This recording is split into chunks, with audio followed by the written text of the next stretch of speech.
Muy buenos días a todos los presentes. Los saludamos desde Telesalud del Hospital Nacional Arzobispo Loaiza del Ministerio de Salud para darles la bienvenida a la telecapacitación vértigo posicional paroxístico benigno, dirigida por nuestra ponente, la doctora Merly Carvajal Ramos, médico asistente del Servicio de Otorrinolaringología del Hospital Nacional Arzobispo Loaiza.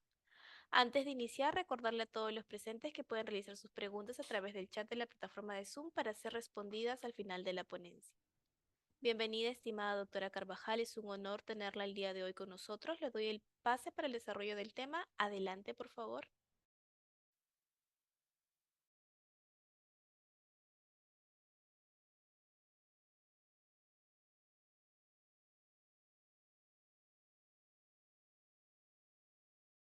Ay, el audio.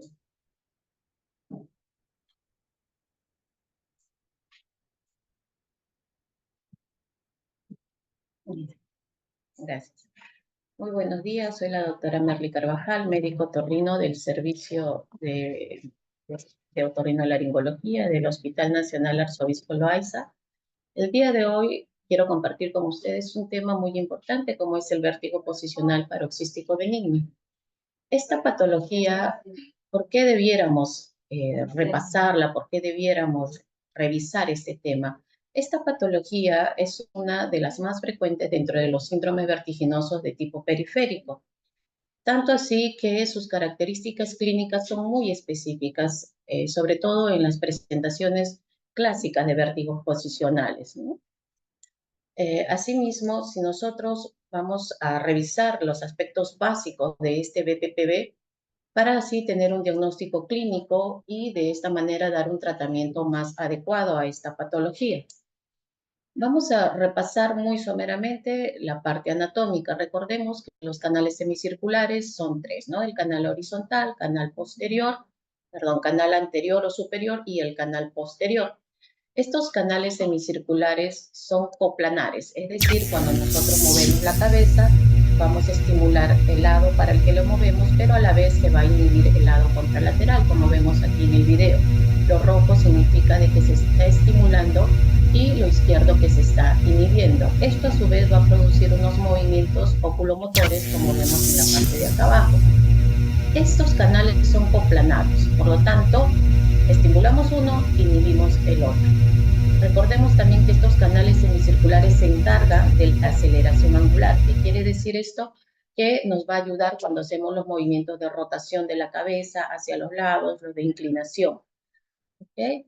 Entonces, ¿qué más debemos de recordar? Que los canales semicirculares tienen unas zonas dilatadas que son las ámpulas. Estas ámpulas tienen unas fibras nerviosas bastante sensitivas que cuando se mueven van a generar que nosotros mantengamos el equilibrio, que podamos movernos sin ningún problema. Y también vamos a recordar a las máculas del utrículo y sáculo, sobre todo las utriculares, donde vamos a ver que estas células que tienen fibras nerviosas, encima hay una capa gelatinosa y allí hay unos cristales de calcio, que son los llamados otolitos u otocones. Entonces, cuando nosotros hablamos de la parte del equilibrio, nos referimos al oído interno, lo que les venía mencionando, las células que están en la mácula utricular van a ser estas células ciliadas cuyos características tienen un cilio mucho más largo, que es el llamado estereocilio o pinocilio. ¿Por qué es importante saber esto? Porque cuando nosotros hacemos movimientos, se mueve el líquido endolinfático que hay dentro del oído interno, dentro del laberinto óseo. Cuando estos cilios se inclinan hacia el estereocilio, se va a producir una despolarización. Se abren los canales de calcio, estos ingresan dentro de la célula, se despolariza la célula y estimulan a los nervios sensoriales, sobre todo en este caso al octavo par, y se van a liberar neurotransmisores. Esto es cuando está el estímulo activado. En cambio, cuando estos cilios se alejan del estereocilio, del quinocilio, más bien los canales de potasio se cierran y esto produce una hiperpolarización, o sea, es como si entraran las células en reposo, en descanso. ¿Okay? Acá vemos a la mácula utricular, vemos las células ciliadas y encima de ella la capa gelatinosa que les mencionaba anteriormente, y encima de ella pues están los otolitos, las ostoconias, que son estos cristales de calcio que deberían mantenerse en esta zona. pero en el caso de las patologías vestibulares, estos cristales, estas otoconias salen de su sitio y van a quedar flotando muchas veces dentro de los canales semicirculares o incluso dentro de la cúpula del canal semicircular. Y esto se va a traducir como diferentes tipos de movimiento de los ojos, que son los llamados nistagmos, ¿no? Estos nistagmos se producen o sus características son de acuerdo al canal estimulado, es decir, si yo estimulo canales verticales, el nistagmo esperado son nistagmos verticales. Si yo estimulo canales horizontales, lo esperado, como vemos aquí, son los nistagmos de tipo horizontal. Lo mismo, dependiendo de qué canal vertical en este caso va hacia abajo, generalmente aquí el canal afectado es el canal anterior, esto lo vamos a ver con más detalle. ¿Qué más debemos recordar? Que los nistagmos, la nomenclatura se va a basar en la fase rápida, es decir, hacia donde bate más rápido el ojo, eso es lo que nosotros vamos a escribir con fase rápida a la derecha, a la izquierda, dependiendo de dónde lo observemos, ¿no? Acá vemos dos tipos de nistagmos, uno que es el geotrópico y el otro que es el apogeotrópico, que también lo vamos a ver más adelante con más detalle. Entonces, el BPPV o vértigo posicional paroxístico benigno es el vértigo periférico mucho más frecuente y en su nombre, en sus siglas, pues están descritas las características clínicas de esta enfermedad, sobre todo en su variedad más frecuente. Cuando es la presentación típica de BPPV, realmente el diagnóstico se torna sencillo, pero cuando hay las variantes raras o no, que son un poco fuera del parámetro normal o del parámetro frecuente, sí a veces se puede tornar el diagnóstico un poco difícil, ¿no? Esta patología es una de las patologías en las cuales nosotros podemos solucionar el problema del paciente dentro del mismo consultorio y el paciente puede salir con su problema resuelto. El doctor Nicolás Pérez, médico otoneurólogo, siempre se refiere al BPPV como que son sus casos más fáciles, pero a la vez también los más difíciles por esas presentaciones atípicas que les mencionaba anteriormente. Esta enfermedad ya ha sido descrita desde 1897 con Alfred Adler y posteriormente Robert Barani en 1922, pero quien dio más detalles sobre esta patología fue el doctor Halpern en 1952. Se estima la prevalencia que es de 10.7 a 64 por 100.000 personas que pueden tener esta afectación. Asimismo, la incidencia en la población en general es del 2.4%. Sin embargo, conforme aumenta la edad, esta va a llegar incluso hasta el 9% en mayores de 60 años y en pacientes que tienen incluso mayor de 75 años es el vértigo periférico mucho más frecuente. Generalmente afecta a estas edades, 50, 70 años, sin embargo, no es imposible que se pueda dar en edades pediátricas ni tampoco en jóvenes. También puede presentarse el BPPV. Es predominantemente más frecuente en el sexo femenino en una relación de 2:1 con los varones y este BPPV en el 50% de los casos no tenemos una causa específica, por lo tanto le llamamos que es de tipo primario o idiopático. El otro 50% puede estar relacionado a ciertas patologías que le llamamos BPPV secundarios, ¿no? Por ejemplo, un traumatismo encefalocraniano, incluso este golpe haya sido de forma leve, puede hacer que se desprendan las otoconias, que estas queden flotando dentro de los conductos y que generen un BPPV secundario. Este es la causa más frecuente dentro de los BPPV secundarios, casi un 18 a 20%. Luego están las laberintitis virales o neuronitis virales en un 16%. Esto se asocia mucho a la isquemia de la arteria vestibular anterior, que nos daría el síndrome de Lindsay-Hemingway, que significa que el paciente puede hacer una neuronitis vestibular y a la semana o 2 semanas se puede estar presentando síntomas de BPPV. También es bastante frecuente posterior a cirugías tanto de oído medio como de oído interno, sobre todo después de una estapedectomía e incluso después de mastectomías también hemos visto pacientes con BPPV. El índice de recurrencia es bastante alto en estos pacientes, casi el 50%. ¿Cómo podemos definir al BPPV? En realidad es un trastorno otoconial, es un desprendimiento de las otoconias de la mácula utricular y esto va a generar un estímulo anormal en el conducto semicircular implicado, o sea, hacia donde se hayan ido estas otoconias. Y esto va a producir un síndrome vestibular episódico, porque recordemos que esta patología se presenta cada cierto tiempo, a veces mensual, a veces al año, a los 5, 10, 15 años, pero cada cierto tiempo puede presentarse siempre de las mismas características, que quiere decir vértigos de crisis cortas, paroxísticos, duran muy poquito y siempre relacionados al movimiento de la cabeza, ¿no? Lo que sí no encontramos y debemos dejar claro es que no hay alteraciones ni auditivas ni neurológicas. El paciente tal vez por la edad pueda tener una pérdida auditiva previa, puede tener tinnitus incluso, pero no es que se desencadene junto con el BPPV. Si lo deletreamos un poquito mejor para entenderlo, el BPPV, el vértigo, se refiere a crisis cortas, violentas, que duran segundos, este tipo de vértigo. O sea, ve el paciente que las cosas giran, se mueven, ¿no? Posicional, porque el paciente también lo refiere, me levanto de la cama, me acuesto, agacho, voy a levantar la cabeza, giro la cabeza. Entonces, el movimiento de la cabeza con respecto a la gravedad desencadena este tipo de vértigos.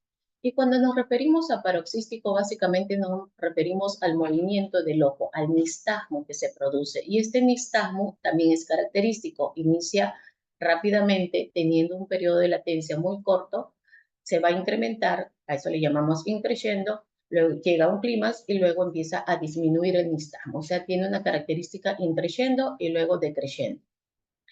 Es benigno, ¿por qué? Porque tiene una evolución favorable. Muchos de estos pacientes a las 2 semanas, al mes, suelen incluso por sí solo compensarse y solucionarse el problema, sea porque se diluyen las otoconias o porque estas otoconias terminan siendo desintegradas, ¿no?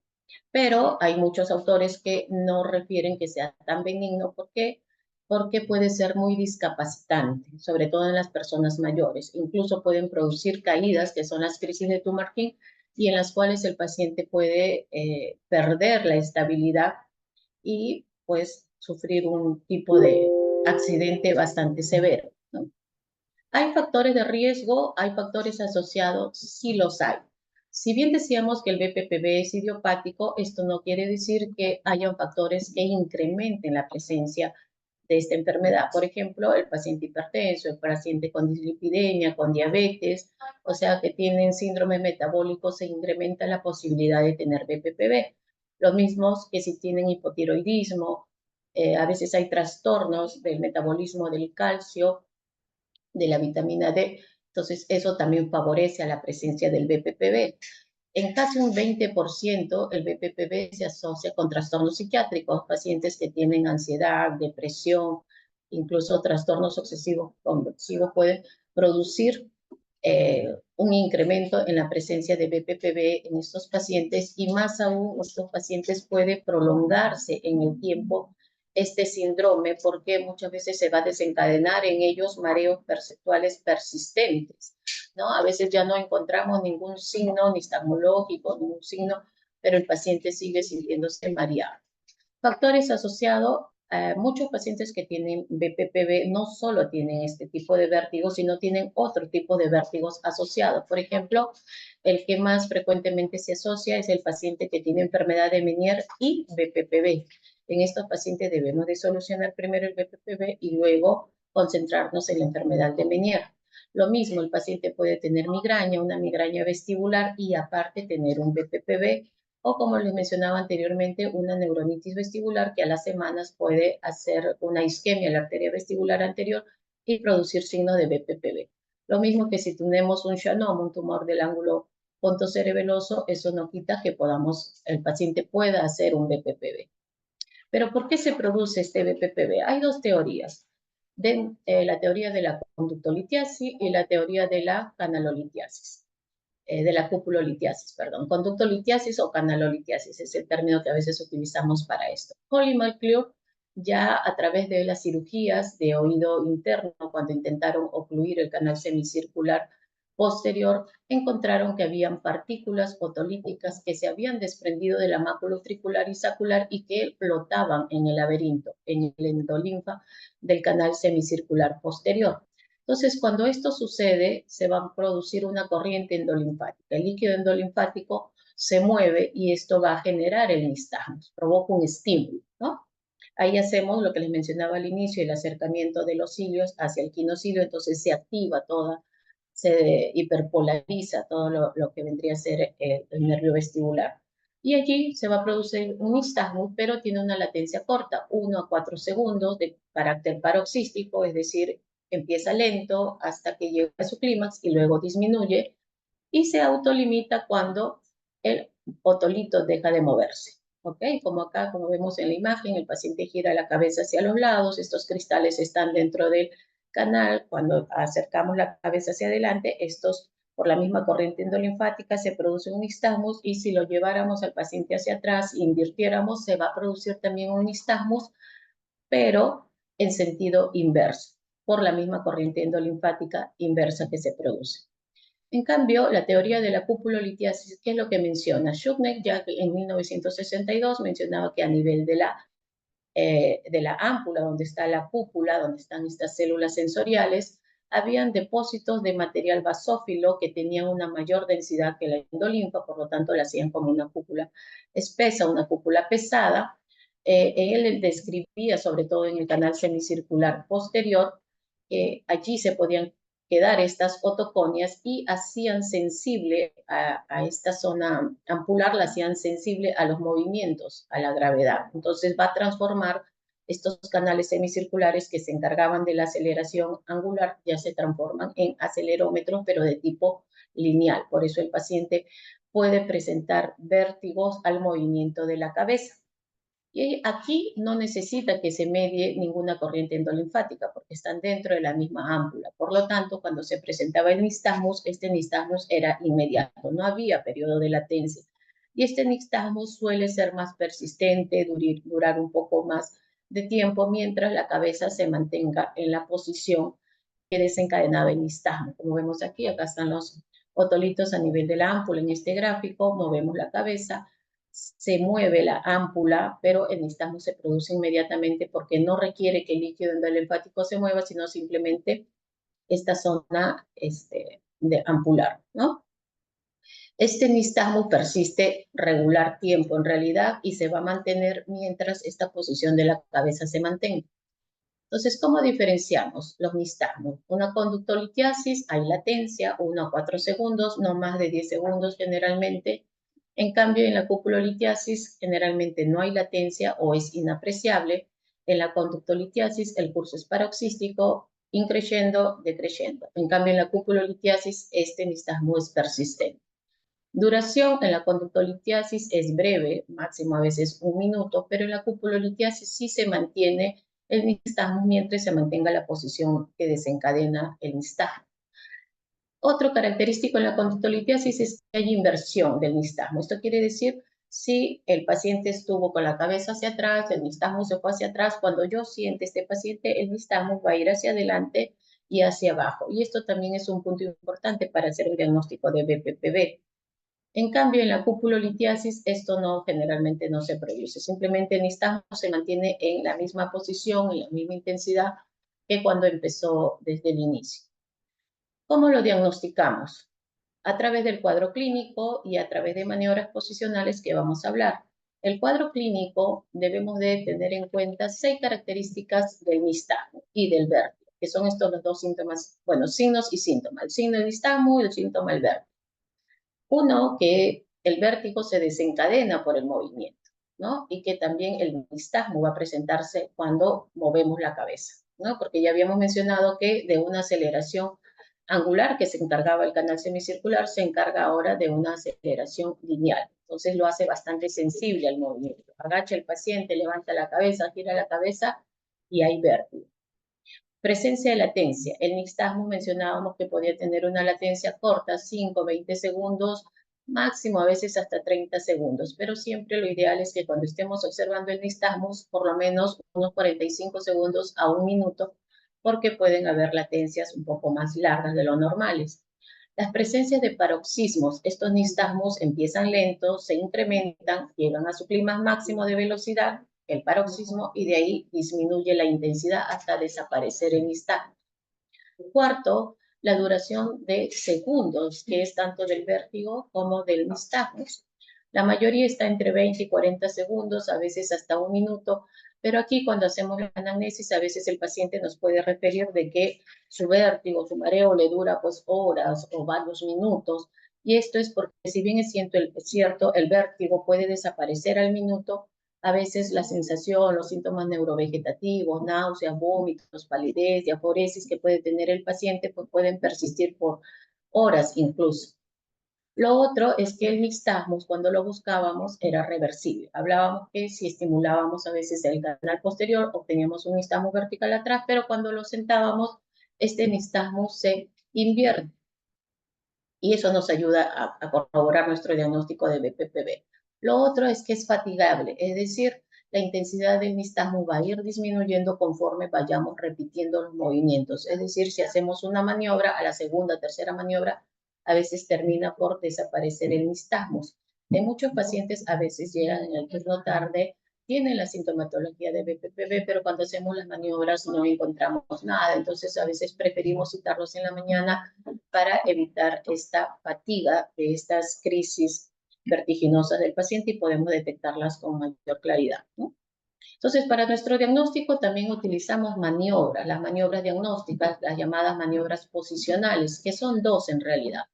Vamos a utilizar para evaluar canales verticales y para evaluar canales horizontales. Por ejemplo, para evaluar los canales verticales utilizamos la maniobra de Disculpa, y no es la única, pero es la que más frecuentemente usamos. ¿Qué es lo que hacemos? Aquí vemos en la imagen y aquí vamos a ver en el video, en estos pacientes. Bueno, vamos a hacer la...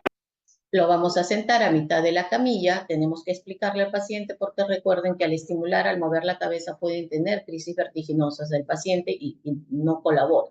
Entonces giramos 45 grados la cabeza hacia el lado que queremos evaluar y luego vamos a llevar a la paciente hacia atrás y la cabecita va a quedar colgando unos 20 a 30 grados por debajo de la camilla. Debemos de esperar unos 30 segundos, 45, a veces hasta un minuto para observar las características del nixtagmus. Recuerden que aquí estamos evaluando canales verticales, por lo tanto el nixtagmus debe de ser vertical, sea que bata hacia arriba o sea que bata hacia abajo, pero tiene que ser de tipo vertical según es la ley de Iber, ¿no? Entonces, pasado este tiempo de 30 a 45 segundos, vamos a incorporar al paciente, lo vamos a sentar. Idealmente debemos de mirar los ojos del paciente para ver si hay esa inversión del nixtagmus que mencionamos, que a veces suele ser muy sutil. Y esto lo vamos a repetir del mismo modo hacia el lado contrario, ¿no? La otra maniobra posicional que utilizamos es para canales horizontales, es la maniobra de McClure o de Roll Test. En esta maniobra, el paciente va a estar en decúbito supino, va a estar acostado, pero aquí lo ideal es que tenga la cabecera elevada unos 30 grados. ¿Por qué? Porque recordemos que el canal horizontal, para realmente horizontalizarlo, necesitamos ponerlo a 30 grados. No es tan horizontal como pensamos, ¿no? Entonces la cabecera está elevada a 30 grados y vamos a girar la cabeza hacia los lados, ¿no? Primero hacia el lado que querramos evaluarla, en este caso hacia el derecho, y vamos a observar los ojos. Allí vamos a tener nixtagmus de tipo horizontal. ¿Por qué? Porque estamos evaluando canales semicirculares horizontales. Luego lo vamos a llevar al centro y luego hacia el lado contrario. Aquí vamos a obtener dos tipos de nixtagmus horizontales. Uno que sea geotrópico, es decir, que el nixtagmus, su fase rápida, sea pata hacia la tierra, y esto indica que es una canalolitiasis, o sea que los otolitos están en el canal, o que el nixtagmus que se presente bata hacia el cielo, o sea, bata hacia arriba. Y a eso le denominamos cúpulolitiasis y se refiere pues a que los otolitos están en la cúpula. ¿Por qué es importante hacer esta diferenciación? Porque las maniobras, el tratamiento que vamos a hacer va a depender mucho de nuestro diagnóstico. ¿Okay? Entonces, dentro de los BPPVs, el canal más afectado es el canal posterior, canal semicircular posterior, casi en un 80%. Entonces, si logramos identificar bien, vamos a poder tratar bien a estos pacientes, porque es la mayoría. Los otros pacientes, sí podríamos derivarlo ya al especialista, ¿no? Por ejemplo, el canal semicircular horizontal o lateral es un 15 a 20% y el canal semicircular anterior, que es muy raro, porque recuerden que es el superior, es muy difícil que las otoconias anatómicamente se vayan hacia arriba. Por eso la frecuencia en esto es de un 1 a 5% e incluso algunos refieren que no existe o que se trata de un BPPV de canal posterior de tipo apogeotrópico. Los BPPV pueden ser de acuerdo, el diagnóstico es de acuerdo al canal involucrado, ¿no? Un canal semicircular posterior que puede ser del lado derecho, izquierdo o puede ser bilateral. Y típicamente va a ser el tipo geotrópico, que es el que más vamos a hablar. El apogeotrópico se parece mucho al de canal anterior, por eso no vamos a ahondar mucho para no confundir. El canal semicircular horizontal o laterales puede ser del lado izquierdo, del lado derecho, puede ser bilateral y va a ser de tipo geotrópico o apogeotrópico, como le venía mencionando, como vimos en el video, tanto que el nistagmo bate hacia el piso o si bate hacia arriba, hacia el cielo, ¿no? El canal semicircular anterior también puede afectarse el lado derecho, el lado izquierdo puede ser bilateral. Y hay un tipo de BPPV que puede afectar todos los canales o parte de ellos, que es el BPPV multicanal, que puede ser un compromiso simultáneo, es decir, solamente el lado izquierdo, sea canal horizontal, posterior del lado izquierdo, o bilateral, que sean dos canales horizontales o dos canales verticales, ¿no? Y el compromiso no simultáneo generalmente se refiere que estos BPPV multicanales a veces pueden ser postraumáticos, ¿no? O postmaniobra.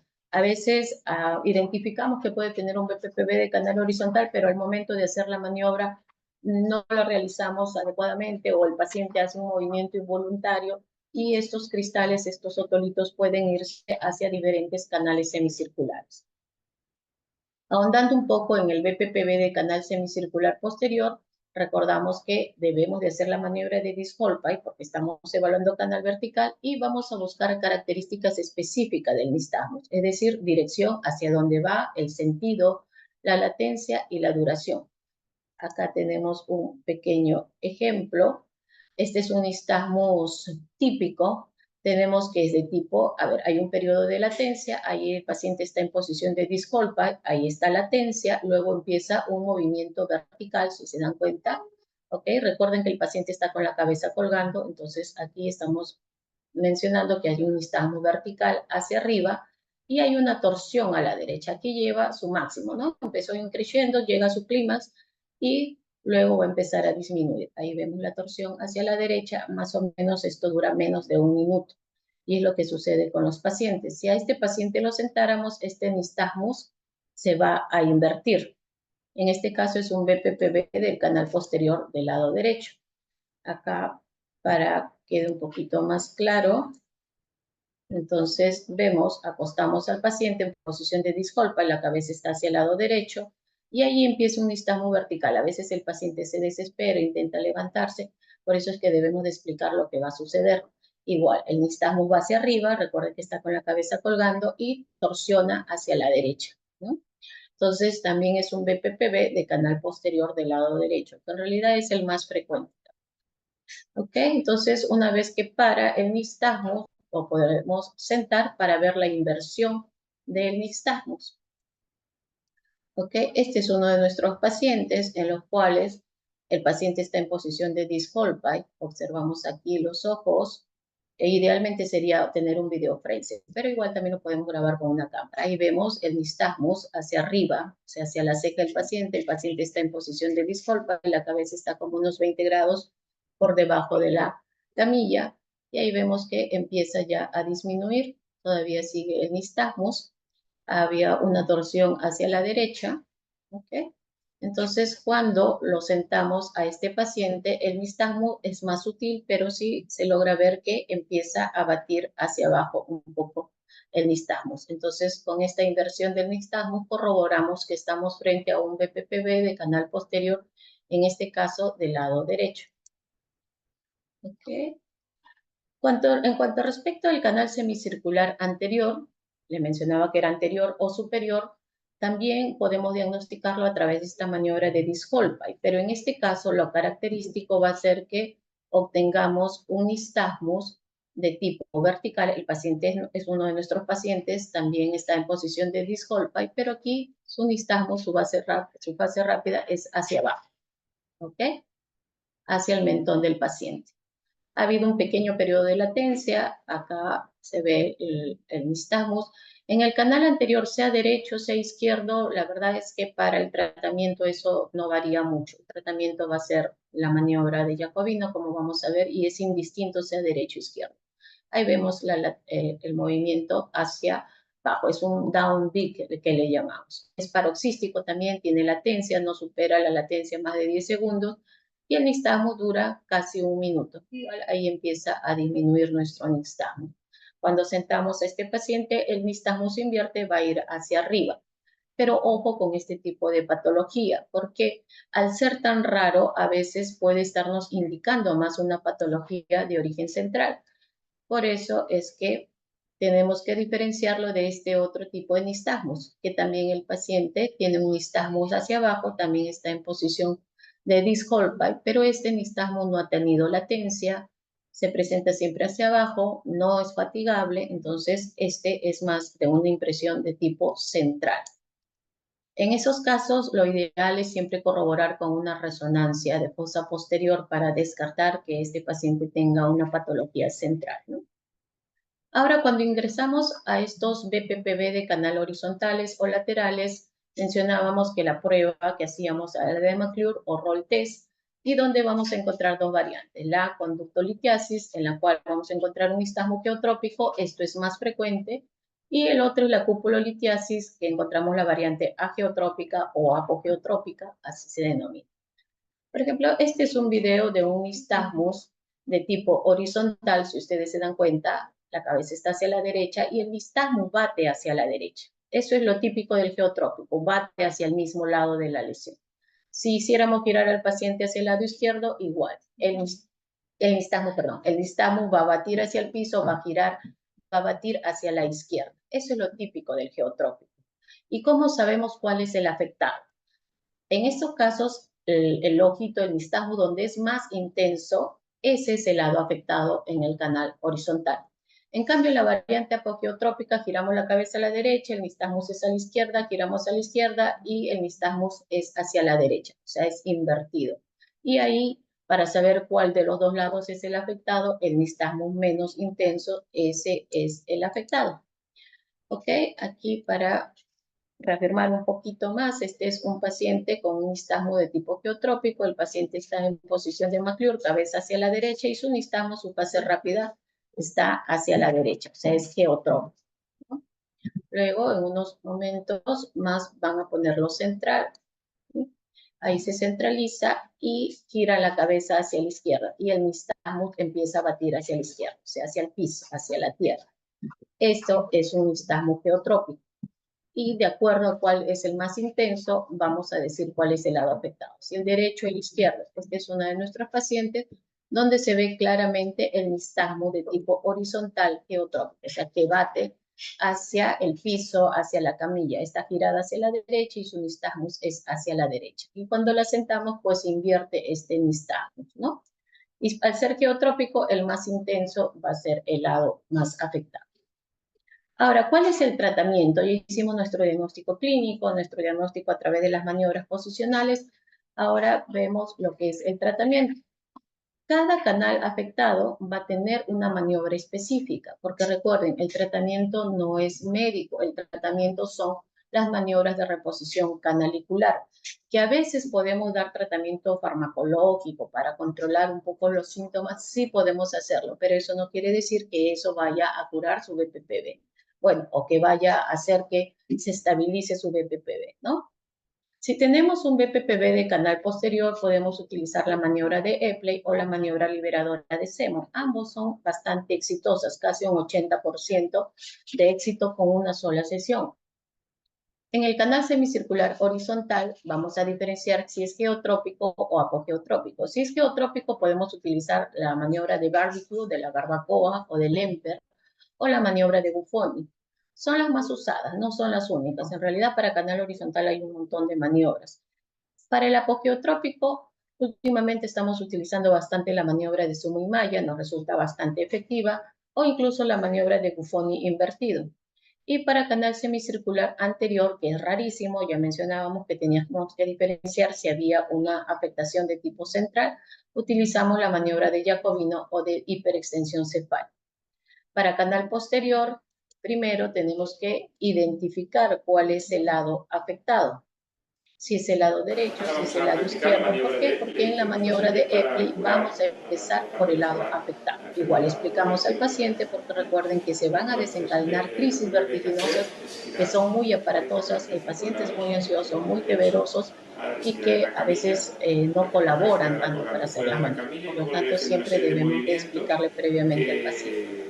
En que este tengan caso, al uno ser de un estos BPPV canal vamos a posterior del empezar lado con la derecho, camilla se le lleva hacia atrás, la cabeza queda colgando hacia el lado no tiene que derecho, necesitar ninguna esperamos anestesia unos especial, puede ser 45 masaje poco, segundos y o hasta que mantener termine de 40 grados aparecerse la el cabeza nistagmo. Cuando hasta desaparezca su el lado nistagmo, izquierdo, recién giramos la cabeza completamente 90 grados hacia el lado ejercicio durante contrario. 30 Igual, segundos esperamos unos 30 a 45 o hasta que desaparezca el segundos para vértigo después constante. pedirle Lo que a vamos a la hacer ahora es girar paciente todo el que pueda doblar su cuerpo, ¿eh? rodilla para que pueda Luego girar mantenemos la hacia posición ese durante lado. 30 En segundos. este momento que gira la cabeza va a quedar, como ven aquí, un poquito mirando hacia abajo.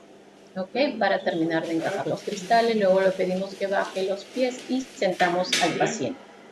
Esta perfecto. es la maniobra de Epley. En realidad giramos, sacamos los cristales que están dentro del canal para regresarlos nuevamente hacia su posición original de la mácula utricular.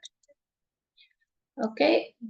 En la maniobra de Buffoni, que lo utilizamos para canales horizontales de tipo geotrópico, es bastante sencillo, pero aquí vamos a empezar por el lado sano. El lado enfermo en este caso es el lado izquierdo. La paciente se acuesta sobre su lado sano, luego va a girar la cabeza hacia la camilla, como si besara la camilla, y luego se va a sentar. Vamos a ver en este video esta maniobra de Buffoni para variante geotrópica. Entonces, la acostamos sobre el lado sano, ¿ok? Idealmente debemos esperar ahí unos 2 minutos más o menos. Aquí se puede presentar un poco de nistagmo, que no se desespere el paciente. Luego vamos a girar la cabeza y va a quedar la nariz pegada a la camilla, o como le decimos al paciente, que quede como besando la camilla.